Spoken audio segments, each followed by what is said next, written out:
Hey guys, a very warm welcome and welcome back to Bansal biology. दोस्तों, आज का जो ये वीडियो है इसमें हम गेट एक्सेल और गेट बीटी की प्रिपरेशन के बारे में डिस्कशन करने वाले हैं। क्योंकि गेट एक्सेल और गेट बीटी का नोटिफिकेशन आ चुका है। एग्जाम करीब करीब फरवरी मिड में होगा, 6 महीने हमारे पास हैं। तो इन टाइम में हम किस तरीके से अच्छे से प्रिपरेशन कर सकते हैं गेट एक्सेल गेट बीटी की, बस इसी के बारे में हम डिस्कस करने वाले हैं इस वीडियो में। So let's get started with the video guys. सबसे पहले दोस्तों, हमारा यहाँ पर टारगेट होना चाहिए कि हमारे पास अभी हमें पता है कि 6 महीने के आसपास का टाइम है। तो इन 6 महीने के टाइम में हमें कैसे प्रिपेयर करना है। हमें गेट ने एक स्पेसिफिक टाइमलाइन दे दी है कि 6 महीने हैं। तो 6 महीने में आपको ट्राई करना है कि 5 महीने तो आप अपने कॉन्सेप्ट्स को पढ़ो और 1 महीने लास्ट का जो होगा उसको सिर्फ रिवीजन के लिए रखो, पीवाईक्यू के लिए रखो, टेस्ट प्रैक्टिस के लिए रखो। हो सकता है ये देख के आपको लग रहा हो कि मैम 6 महीने में पॉसिबल है क्या गेट क्लियर करना। डेफिनेटली पॉसिबल है दोस्तों, अगर हम अच्छे से प्रिपेयर करेंगे डेफिनेटली एंड डेफिनेटली पॉसिबल है। सबसे पहले आपको सिलेबस को अंडरस्टैंड करना पड़ेगा और ये चूज करना पड़ेगा आपको गेट बीटी एग्जाम देना है गेट एक्सेल। देखो, अगर आप बायोलॉजी के स्टूडेंट हो ना, आई विल रिकमेंड कि आपको गेट एक्सेल और गेट बीटी दोनों एग्जाम देने चाहिए, बिकॉज दोनों में ना बहुत सारे सिलेबस जो है वो ओवरलैप होते हैं। दोनों में थोड़े थोड़े डिफरेंस है, बट काफी सिलेबस ओवरलैप होने की वजह से आप दोनों एग्जाम दे सकते हो और आपको नहीं पता कौन सा एग्जाम अच्छा जाएगा कौन सा बुरा जाएगा। बट हाँ, अगर आप गेट एक्सेल और गेट बीटी में से डिफिकल्टी लेवल से पूछोगे तो गेट एक्सेल स्लाइटली दोस्तों ईजियर लगता है स्टूडेंट्स को और गेट बीटी डिफिकल्ट लगता है। इन दोनों के सिलेबस को कंपेयर भी कर लेते हैं, बट येस, इन दोनों के बायोलॉजी के सिलेबस में काफी सारी चीजें मिलती है, जैसे biochemistry, cell biology, molecular biology, immunology, ये तो पढ़ना ही होता है। बट हम इन डेप्थ में भी डिस्कशन कर लेते हैं कि दोनों के सिलेबस में क्या क्या डिफरेंसेस होते हैं, ताकि हमें एक आइडिया लग जाए कि अच्छा हमें किस तरीके से प्रिपरेशन करनी है। एक तरफ दोस्तों मैंने आपके सामने गेट बीटी का सिलेबस खोल रखा है और एक तरफ मैंने गेट एक्सेल का सिलेबस खोल रखा है। दोनों के बारे में बात कर लेते हैं। सबसे पहले अगर हम बात करें गेट एक्सेल के सिलेबस में, तो देखो, जनरल एप्टीट्यूड आपको दोनों में पढ़ना होता है, बीटी और एक्सेल दोनों में पढ़ना होगा। जनरल एप्टीट्यूड में आपका जो रीजनिंग वगैरह पार्ट है, जो आप सीएसआर के लिए पढ़ते हो, वो तो आता ही आता है, उसके साथ साथ इंग्लिश एप्टीट्यूड भी आता है। प्लस आपको यहाँ पर केमिस्ट्री पढ़नी होती है और बायोलॉजी में आपके पास ऑप्शंस होते हैं कि आप बायोकेमिस्ट्री चूज कर सकते हो, या फिर जूलॉजी चूज कर सकते हो, या फिर आप बॉटनी चूज कर सकते हो, या फिर आप फूड टेक्नोलॉजी चूज कर सकते हो, या फिर माइक्रोबायोलॉजी चूज कर सकते हो। इन 5 में से कोई 2 सब्जेक्ट आपको चूज करने होते हैं और ये आप एग्जाम के टाइम पे जाके चूज कर सकते हो। इसमें अगर आप यहाँ पर देखोगे, आपके पास सबसे पहले केमिस्ट्री का सिलेबस आपको दिख रहा होगा। ये पूरा का पूरा जो है केमिस्ट्री का सिलेबस है। इसमें आपको केमिस्ट्री की सारी चीज़ें पढ़नी होती हैं, ठीक है। केमिस्ट्री के अलावा अगर हम यहाँ पर जाएं तो आपको बायोकेमिस्ट्री के सिलेबस के पास हम लेकर चलते हैं। बायोकेमिस्ट्री जो होता है, जनरली अगर मैं आपको बताऊं, जो लाइफ साइंस के स्टूडेंट्स होते हैं वो नॉर्मली बायोकेमिस्ट्री और जूलॉजी के साथ जाते हैं। जो बॉटनी के स्टूडेंट्स होते हैं वो बॉटनी और जूलॉजी या बायोकेमिस्ट्री के साथ जाते हैं। जो माइक्रो के होते हैं वो माइक्रो या फिर माइक्रो और बायोकेमिस्ट्री के साथ चले जाते हैं। तो आप उस हिसाब से डिसाइड कर सकते हो आपको क्या क्या पढ़ना है। अगर हम बायोकेमिस्ट्री में देखें तो आपको बेसिकली बायोकेमिस्ट्री में क्या पार्ट पढ़ना है, एक तो मेन आपको बायोकेम तो डेफिनेटली पढ़ना ही होगा, इसलिए बायोकेमिस्ट्री है। इसके अलावा आपको molecular biology, cell biology, immunology, ये सारी चीज़ें जो है पढ़नी होती है, टेक्निक्स, ये सब पढ़ना होता है। तो अगर मैं आपको यहाँ पर बता दूँ इसमें क्या क्या है, इसमें आपको बायोकेमिस्ट्री का पार्ट पढ़ना है। इसके अलावा थोड़ा बहुत प्लांट फिजियोलॉजी का पार्ट भी आ जाता है, टेक्निक्स का पार्ट आ जाता है, सेल बायोलॉजी का पार्ट आ जाता है, मॉल बायो का पार्ट आ जाता है, इम्यूनोलॉजी का पार्ट आ जाता है, इम्यूनो टेक्निक्स भी हैं इसमें। ये सारा पार्ट आपको स्पेसिफिकली बायोकेमिस्ट्री में पढ़ना होता है। अब ज़्यादातर स्टूडेंट्स ये पोर्शन पढ़ते ही हैं, तो अगर वो गेट एक्सेल टारगेट करते हैं ना, तो इसके बायोकेमिस्ट्री को तो चूज कर ही लेते हैं। इसके अलावा अगर हम बॉटनी में जाएं तो बॉटनी में आपको प्योर कोर बॉटनी पढ़नी होगी, लाइक आपको plant anatomy, nomenclature of plant, plant physiology, plant hormone, इन सारी चीज़ों को पढ़ना होगा, जो हम सीएसआर में भी पढ़ते हैं, पर सीएसआर में काफ़ी सारी चीज़ें हम नहीं पढ़ते हैं, तो वो सारी चीज़ें ही पढ़नी होगी। इसके अलावा आपको मॉल बायो भी पढ़ना होगा, आपको जेनेटिक्स भी पढ़ना होगा, जो आप ऊपर बायोकेमिस्ट्री के लिए भी पढ़ रहे हैं। आपको यहाँ पर जेनेटिक्स स्मॉल बायो के साथ साथ भी जाना पड़ेगा। इसके अलावा tissue culture, plant breeding techniques भी आपको यहाँ पर देखनी होगी। आप यहाँ पर देख सकते हैं क्रिस्पर कैस है, क्रीलॉक्स है, तो ये टेक्निक्स के साथ भी आपको जाना हो सकता है। अगर हम आगे देखें तो इकोनॉमिक एंड अप्लाइड बॉटनी है, इसके साथ जाना होगा। Plant pathology, ecology and environment, यानी कि इकोलॉजी वगैरह भी आपको पढ़नी होगी। तो ये पूरा बॉटनी अगर आप ले रहे हो तो ऑब्वियस सी बात है, आपने अपनी बीएससी में, एमएससी में बॉटनी पढ़ी होगी, इसलिए आप इसके साथ जाओगे, बिकॉज मेन इसमें सब्जेक्ट बॉटनी का है। उसके साथ साथ कुछ टेक्निक्स है, मॉल बायो है, बायोकेमिस्ट्री है, वो सब है, बट आपको मेन जो है वो पढ़ना है बॉटनी का ही। बायोकेमिस्ट्री सॉरी इसमें नहीं है, मेन जेनेटिक्स, मॉल बायो, ये सारी चीज़ें हैं। तो अगर आप प्योर बॉटनी के साथ जाना चाहते हो तभी जाओ जब आप श्योर हो और आपने बॉटनी अच्छे से पढ़ा है। माइक्रोबायोलॉजी में वंस अगेन आपको वायरसेस, बैक्टीरिया का नॉमेनक्लेचर देखना है, हिस्ट्री देखनी है, कुछ टेक्निक्स आएगी इसमें, आपको टेक्सोनॉमी देखना होगा, फिर सेल के बारे में आपको पढ़ना होगा, बैक्टीरियल सेल्स के बारे में आपको पढ़ना होगा, माइक्रोबियल ग्रोथ आपको देखनी होगी, फिर आपको थोड़ा सा बायोकेम का पार्ट भी पढ़ना है, ग्लाइकोलाइसिस मतलब जो मेन मेटाबॉलिज्म का पार्ट होता है बायोकेमिस्ट्री में, हम वो पढ़ेंगे। इसके अलावा इम्यूनो का थोड़ा सा पार्ट आपको यहाँ पर पढ़ना होगा। उसके अलावा जो हम बेसिकली डिजीज वगैरह पढ़ते हैं, ये सारी चीज़ें आपको थेरेपीज देखनी होगी, थोड़ा सा पोर्शन जेनेटिक्स का पढ़ना होगा, थोड़ा सा पोर्शन मॉल बायो का भी पढ़ना है, और उसके अलावा माइक्रोबियल इकोलॉजी देखनी होगी अगर आप इसको टारगेट करें। जूलॉजी में वंस अगेन एनिमल डाइवर्सिटी है, इवोल्यूशन है, जेनेटिक्स है, बायोकेमिस्ट्री मॉल बायो है, सेल बायोलॉजी है, मॉल बायो है, एनिमल एनाटॉमी फिजियोलॉजी है, immunology, parasitology, dev bio, ecology, animal behaviour, ये सारी चीज़ें आपको पढ़नी होगी। अब इसमें दोस्तों बेसिकली हो क्या रहा है ना, इसमें दोस्तों अगर आप देखोगे एक सब्जेक्ट जो है दूसरे सब्जेक्ट के साथ काफी कोरिलेट भी कर रहा है गेट एक्सेल के सिलेबस में। लास्ट जो है फूड टेक्नोलॉजी आ जाता है, फूड टेक्नोलॉजी जो है वो बिल्कुल अलग ही बन जाता है, इसको नॉर्मली स्टूडेंट्स कम टारगेट करते हैं, जिन्होंने बेसिकली बीएससी एमएससी में पढ़ा है वो इसको टारगेट करते हैं। तो ये दोस्तों पूरा का पूरा ना गेट एक्सेल का सिलेबस होता है। अब अगर आपको गेट एक्सेल के लिए प्रिपरेशन करनी है तो गेट एक्सेल के लिए अगर हम बुक्स देखें तो बहुत सारी बुक्स अवेलेबल होती हैं। मेन आप यहाँ पर देखोगे अगर आपको biochemistry, cell bio, molecular biology, microbiology, ecology पढ़ना है तो ये मेन जो है बुक्स ये सारी आप फॉलो कर सकते हो। इन सब बुक्स को आप CSIR के लिए भी कहीं ना कहीं टारगेट करते होगे, और आप यहाँ पर बेसिक्स के लिए NCERT पढ़ सकते हो, PYQs के लिए डिफरेंट डिफरेंट बुक्स आती हैं वो आप देख सकते हो। बट अगर आपको गेट एक्सेल को बहुत अच्छे से टारगेट करना है तो उसके लिए ये सारी बुक्स हैं जो आपको पढ़नी पड़ेगी। जैसे बॉटनी के लिए कुछ बुक्स हैं, मैंने सारी मेंशन कर रखी है। जूलॉजी के लिए बहुत सारी बुक्स हैं जो आपको देख सकते हो। सारे ऑप्शनल्स के लिए मैंने आप बुक्स मेंशन कर रखी है। अब इसमें अगर आपको इन डेप्थ अच्छे से तैयारी करनी है तो आपको ये सारी बुक्स जो होगी दोस्तों रेफर करनी होगी। इसमें से सबसे पहले तो आपको कोई दो ऑप्शनल चूज कर लो कि आपको कौन से पढ़ने हैं। जैसे फॉर एग्जांपल आपने सोच लिया कि आपको जूलॉजी और बायोकेमिस्ट्री पढ़ना है। अब इसमें अगर आप CSIR के साथ तैयारी कर रहे हो तो आपका काफ़ी पोर्शन CSIR के साथ कवर हो जाएगा। लेकिन अगर आप सिर्फ इसी की तैयारी कर रहे हो, बिकॉज गेट का एग्जाम CSIR से काफ़ी ईजियर होता है, तो अगर आप सिर्फ इसी की तैयारी कर रहे हो तो इसके लिए कुछ बुक्स हैं जो यहाँ पर मेंशन्ड है, आप उसके साथ जा सकते हो। अब ये नहीं आपको पूरी बुक पढ़नी है, डेफिनेटली सी बात है पूरी बुक नहीं पढ़ोगे, आप वही टॉपिक्स पढ़ोगे जो आपको लगता है कि गेट एक्सेल के सिलेबस के साथ मैच हो रही है, उन्हीं टॉपिक्स को पढ़ना होता है। ऐसे ही आपको अगर केमिस्ट्री भी पढ़नी है, क्योंकि डेफिनेटली आपको केमिस्ट्री पढ़नी होगी, तो सबसे पहले तो आप 11th-12th की बेसिक्स केमिस्ट्री के साथ जाइए, और फिर प्रीवियस ईयर क्वेश्चंस एनालिसिस करके जितना पोर्शन आपके लिए केमिस्ट्री का नीडेड है सिर्फ उतना ही पढ़िए। जनरल एप्टीट्यूड के लिए आपको गेट एक्सेल और गेट बीटी दोनों के लिए पढ़ना है। तो जनरल एप्टीट्यूड के लिए तो RS अग्रवाल की बुक है, उसके साथ आप जा सकते हैं। इसी के साथ साथ मैंने आपको कहा कि आपको इंग्लिश भी पढ़ना होगा, तो इंग्लिश के लिए ना SP बख्शी की एक बुक आती है अरिहंत पब्लिकेशन की, आप उसके साथ जा सकते हो। SP बख्शी की एक बुक आती है, you can check it out for English aptitude, you can go with that. और अगर आपको दोस्तों ये लग रहा है कि मैम इतना सारा है हम कैसे पढ़ेंगे, हमें इतने सारे बुक्स नहीं पढ़नी है, तो आप मेरे साथ भी दोस्तों आके पढ़ सकते हो गेट बीटी और गेट एक्सेल के बैच में। इसमें आप आके पढ़ सकते हो, या फिर आप सिर्फ गेट एक्सेल का बैच भी ले सकते हो जिसमें 4 ऑप्शनल माइक्रोबायोलॉजी, बॉटनी, जूलॉजी और बायोकेमिस्ट्री में से आप कोई भी 2 ऑप्शनल आपके हिसाब से चूज कर सकते हो। अगर आपको मेरे साथ पढ़ना है तो आप पढ़ सकते हो, और एल्स फिर आप यहाँ तो इस जैसे जैसे मैं बता रही हूँ आपको उसके साथ जाना होगा, आप यूट्यूब की हेल्प ले सकते हो। ट्राई करो कि सबसे पहले जो 5 महीने हैं उसमें आप सिलेबस ज़्यादा से ज़्यादा कवर कर सको।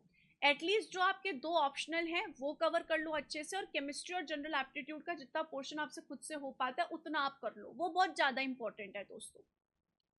तो ये हमारी पूरी बात किस चीज़ की हो गई, ये हमारी पूरी बात हो गई गेट एक्सेल की। अब दोस्तों हम ये भी देख लेते हैं कि फॉर एग्जांपल अगर आप प्रिपरेशन कर रहे हो इन एग्जाम्स की, तो आपको अगर टॉप रैंकर्स में आना है तो आपको कितने मार्क्स चाहिए।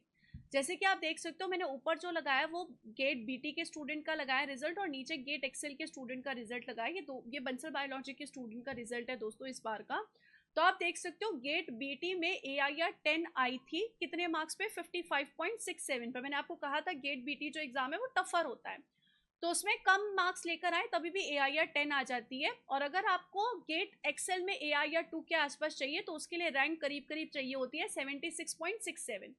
आप यहाँ पर क्वालिफाइंग मार्क्स भी देख सकते हो दोनों एग्जाम के लिए। इस पे होती है जनरल में 28 मार्क्स और इसमें होती है जनरल पे 31.3 मार्क्स। और अगर आपको अच्छी रैंक चाहिए तो आपको गेट एक्सेल में करीब करीब 70 या उससे ऊपर तो लाने चाहिए अगर आपको टॉप रैंकर्स में चाहिए, और गेट बीटी में अगर आपको टॉप रैंकर्स में चाहिए 50 और 50 के ऊपर मार्क्स आपको टारगेट करने चाहिए। ये अंदाजा मैं इसलिए दे रही हूँ ताकि आप उस हिसाब से प्लान कर सको कि हाँ भाई हमें क्या तैयारी करनी है, कैसे करनी है, किस तरीके से करनी है। क्योंकि दोस्तों अगर हम पेपर पैटर्न की बात कर ले तो हम सबसे पहले गेट एक्सेल के पेपर पैटर्न की बात करें तो 15 मार्क्स का तो दोस्तों जनरल एप्टीट्यूड आता है, 85 मार्क्स का सब्जेक्ट क्वेश्चंस आते हैं। अब सब्जेक्ट क्वेश्चंस में दोस्तों क्या क्या आएगा, केमिस्ट्री भी आएगा, आपके 2 ऑप्शनल सब्जेक्ट भी आएंगे, तो वो आएगा 85 मार्क्स का, और बाकी बचा हुआ 15 मार्क्स जाता है जनरल एप्टीट्यूड के इधर।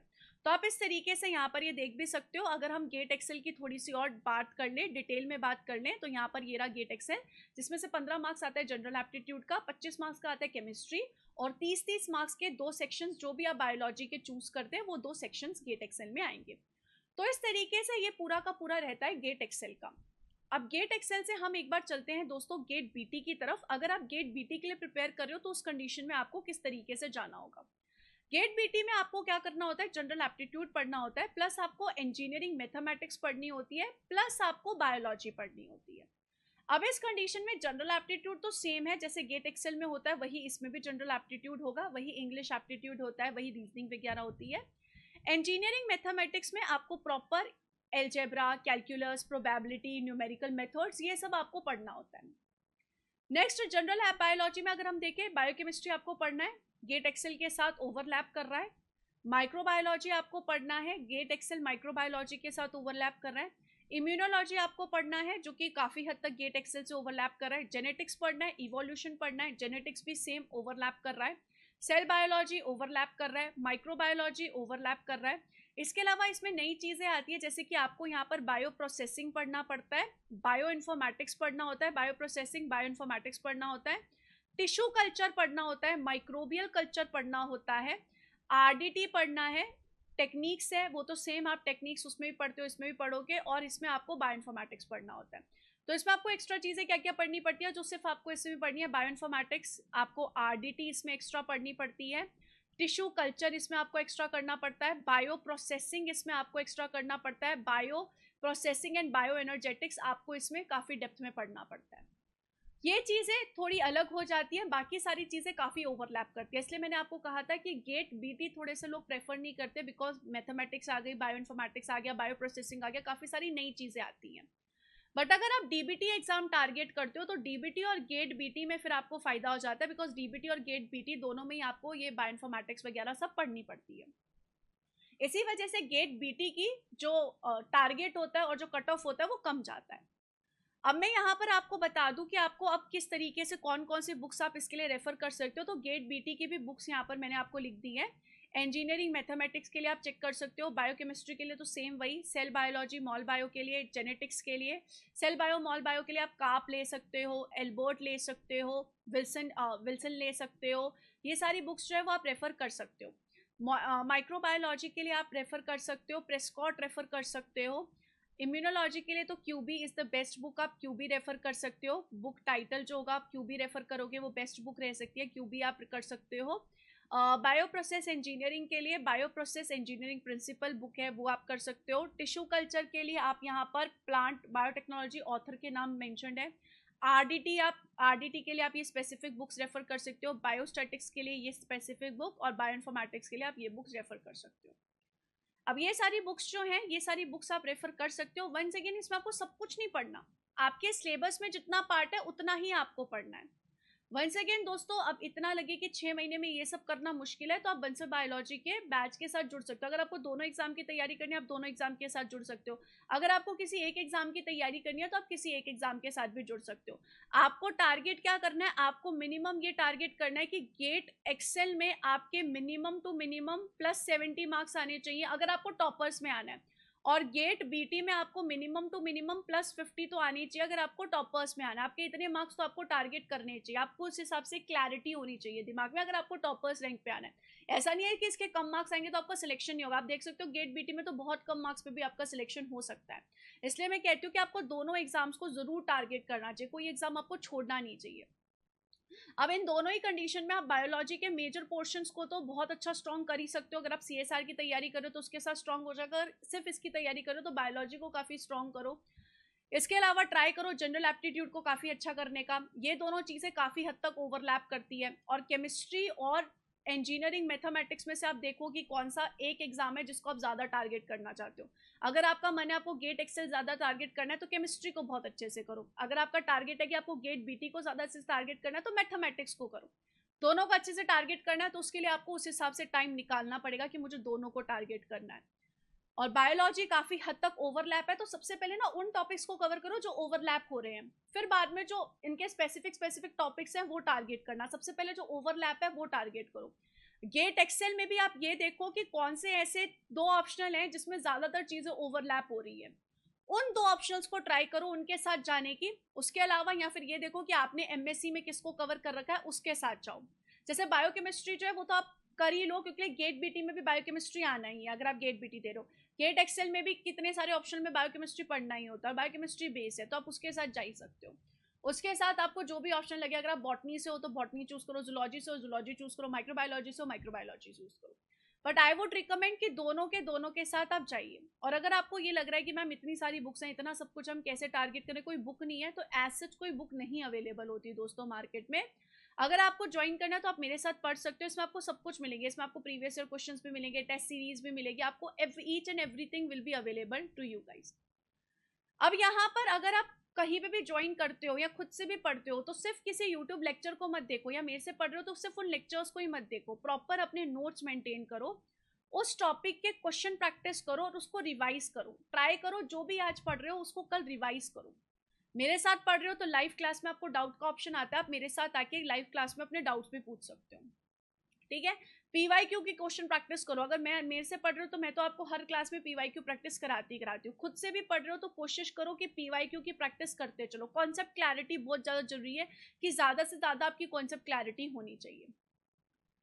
इसके अलावा पीवाईक्यूज लगाओ, जितने भी पीवाईक्यूज है, आप गेट के पीवाईक्यू कराओ, डीबीटी के पीवाईक्यू लगाओ, आईआईटी जैम के पीवाईक्यू लगाओ, सीएसआईआर के पार्ट बी के पीवाईक्यू लगाओ, जितने पीवाईक्यू हो सकते हैं उतने पीवाईक्यू लगाओ, अभी से लगाते चलो। और लास्ट 1 मंथ में बहुत ज्यादा करो, फुल लेंथ मॉक टेस्ट दो लास्ट मंथ में, और जो प्रीवियस ईयर पेपर्स हैं उनको प्रॉपर टाइमर लगा के सॉर्ट करो, क्योंकि ले यहाँ पर एनईटी क्वेश्चंस भी आते हैं, एमएसक्यू क्वेश्चंस भी आते हैं, एमसीक्यू क्वेश्चंस भी आते हैं। अब एमसीक्यू क्वेश्चंस में स्टूडेंट्स को दिक्कत नहीं होती, दिक्कत होती है एनईटी में और एमएसक्यू में, क्योंकि एमएसक्यू में एक से ज्यादा ऑप्शन सेलेक्ट करने होते हैं, तो बहुत सारे एमएसक्यू क्वेश्चन सॉल्व करना जरूरी है, और एनईटी में आपको आंसर लिखना है। तो ये दोनों सॉल्व करने के लिए आपको बहुत क्वेश्चन प्रैक्टिस चाहिए। ट्राई करो, अगर खुद से पढ़ रहे हो तो टेस्ट सीरीज ज्वाइन कर लो, बंसल बायोलॉजी पे ज्वाइन करना चाहते हो बंसल बायोलॉजी पे कर लो, ताकि आपको खूब सारे एमएसक्यू क्वेश्चंस मिले, खूब सारे एनईटी मिले। उनकी प्रैक्टिस बहुत ज़्यादा करो और उनको पूरा मेंटेन रखो, कि कोशिश करो कि आप जितने ज़्यादा टेस्ट हो सके लास्ट 1 मंथ में फुल मॉक दो, प्रीवियस ईयर पेपर्स को फुल सॉल्व करो, और अभी के लिए topic wise unit wise questions को सॉल्व करो। इसके अलावा दोस्तों रिवाइज करना बहुत जरूरी है, क्योंकि ऐसा नहीं कर सकते आपकी नए नए टॉपिक्स पढ़ रहे हो, अगर आपको मन है कि यार मेरे से गेट बीटी का पूरा सिलेबस नहीं हो रहा, मेरे को 1-2 यूनिट स्किप करनी है, तो 1-2 यूनिट स्किप करो, लेकिन जितना पढ़ रहे हो उसको अच्छे से पढ़ो, उसको रिवाइज करो। आप पता चला आपने पूरा सिलेबस पढ़ लिया और रिवाइज नहीं किया तो उसका भी कोई मतलब नहीं है। तो ट्राई करो रेगुलर रिवीजन करने की। आज अगर आपने कोई यूनिट कंप्लीट कर ली तो ट्राई करो उसको 3rd वीक में, मतलब आज कंप्लीट करी है तो आज के बाद जो 3rd वीक आएगा उसमें रिवाइज करो। यूनिट्स जो जो कंप्लीट हुई जा रही है उनको रिवाइज करना कोशिश करो। एवरी 3rd वीक ट्राई करो, एवरी 2nd वीक ट्राई करो, और जो यूनिट ऑन गोइंग है उसको तो रोज रिवाइज करो। ट्राई करो माइंड मैप्स को यूज करो, फ्लो चार्ट्स को यूज करो। अगर बंसल बायोलॉजी पे हो तो शॉर्ट नोट्स जो बंसल बायोलॉजी पे मैं आपको प्रोवाइड करती हूँ उनसे रिवाइज करो। खुद से नोट्स बना रहे हो, खुद से प्रिपेयर कर रहे हो तो शॉर्ट नोट्स बनाओ, उनके थ्रू रिवाइज करो। रिपीटेशन इज द की, जितना ज्यादा आप रिवाइज करोगे उतना ज्यादा आपके लिए हेल्पफुल होगा। तो दोस्तों अगर हम यहाँ पर जाए, आपको क्या करना है, सबसे पहले तो आपको ये सोचना है कि आपको गेट एक्सेल का एग्जाम देना है, गेट बीटी का एग्जाम देना है। अगर आपको दोनों एग्जाम देने हैं तो आपको ये सोचना है कि आपको गेट एक्सेल में कौन से ऑप्शनल के साथ जाना है। गेट एक्सेल का ऑप्शन हो गया, गेट बीटी भी हो गया। फॉर एग्जांपल अगर आप दोनों एग्जाम्स के लिए जा रहे हो तो सबसे पहले ओवरलैपिंग टॉपिक्स कवर करो, जैसे कि general aptitude, English aptitude, biology के वो टॉपिक्स जो दोनों में सेम है उसके साथ जाओ। उसी के साथ साथ दोनों में से कोई एक एग्जाम के साथ पहले जाओ कि भाई मुझे केमिस्ट्री टारगेट करनी है, मैथमेटिक्स टारगेट करनी है, उसके साथ आप पहले शुरू करो और फिर धीरे धीरे आगे बढ़ो। ट्राई करो बायोलॉजी पे सबसे ज़्यादा फोकस रखने के लिए, मेजर पोर्शन कुछ भी कहो बायोलॉजी का है। तो बायोलॉजी के मेजर पोर्शन को कवर करो। गेट एक्सेल के साथ साथ अगर मैं आपको गेट बीटी के पेपर पैटर्न के बारे में भी बता दूं, तो गेट बीटी का पेपर पैटर्न किस तरीके का रहता है दोस्तों, हम उस पर भी डिस्कशन कर लेते हैं। गेट बीटी में बेसिकली अगर हम देखें, जनरल एप्टीट्यूड होता है 15 मार्क्स का, 13 मार्क्स का होता है इंजीनियरिंग मैथमेटिक्स, और 72 मार्क्स बायोलॉजी के ही हैं। तो आपको यहाँ पर पहले इन 72 मार्क्स को सिक्योर करना है गेट बीटी में। गेट एक्सेल में जो 60 मार्क्स हैं वो सिक्योर करो, और दोनों के जनरल एप्टीट्यूड सिक्योर करो, क्योंकि दोनों में जनरल एप्टीट्यूड तो आना ही आना है। यहाँ पर काफ़ी मेजर पोर्शन, अगर आप इंजीनियरिंग मैथमेटिक्स को हटा भी दो तो 72 + 15 आपके पास एक अच्छा खासा मेजर पोर्शन है बीटी में, बायोलॉजी और जनरल एप्टीट्यूड का। सिमिलरली इसमें भी 60 + 15 75 मार्क्स मेजर पोर्शन है जनरल एप्टीट्यूड प्लस बायोलॉजी का, उसको बहुत स्ट्रॉन्ग करो। और उसके साथ साथ केमिस्ट्री और इंजीनियरिंग मैथमेटिक्स जो भी आपको ईजी लगती है उसके साथ जाओ। बट दोस्तों मैं आपको यही ट्राई करूंगी कि डेफिनेटली एंड डेफिनेटली आपको दोनों एग्जाम टारगेट करने चाहिए, बिकॉज आपको नहीं पता किस में आपकी रैंक अच्छी आ जाए। क्लियर दोनों ही कर लोगे अगर अच्छे से प्रिपेयर करोगे, बट अच्छी रैंक की भी तो वैल्यू है, तो वो ट्राई करो कि आप किसके साथ जा सकते हो। और इस तरीके से जाओ कि रेगुलर आपको रिवाइज करना है, नोट्स बनाने हैं, फ्लो चार्ट बनाना है। ये सारी बुक्स का मैंने नाम लिख दिया है, अब इतनी सारी बुक्स का नाम देख के घबराना मत, क्योंकि बायोकेमिस्ट्री अगर आप ट्राई कर रहे हो, शुरू कर रहे हो, तो लेनिंजर के साथ ही जाओगे, तो वो आपका गेट बीटी में भी कवर होगा, गेट एक्सेल में भी कवर होगा। और गेट एक्सेल में तो आपको सब कुछ पढ़ना भी नहीं है, गेट एक्सेल में तो आपको मेजरली 2 ऑप्शनल के साथ जाना है, तो उन 2 ऑप्शनल के साथ बेसिकली जाओ, और गेट बीटी में भी उसके साथ ओवरलैप होगा। इस तरीके से दोस्तों तैयारी करो। और ऐसा चाहिए कि मैम बिल्कुल हमें तो डायरेक्ट चाहिए कि आप हमें पढ़ा दो, तो आप कंबाइंड बैच भी ज्वाइन कर सकते हो या इंडिविजुअल बैच भी ज्वाइन कर सकते हो। अगर कोई दिक्कत तकलीफ परेशानी हो इसके बाद भी, तो नीचे कमेंट सेक्शन में ज़रूर बता दीजिएगा दोस्तों। आई होप कि आपको ये सेशन हेल्पफुल रहेगा। Thank you so much for joining with me in this session. Wish you all the very best guys, take care of your self, bye bye, thank you so much.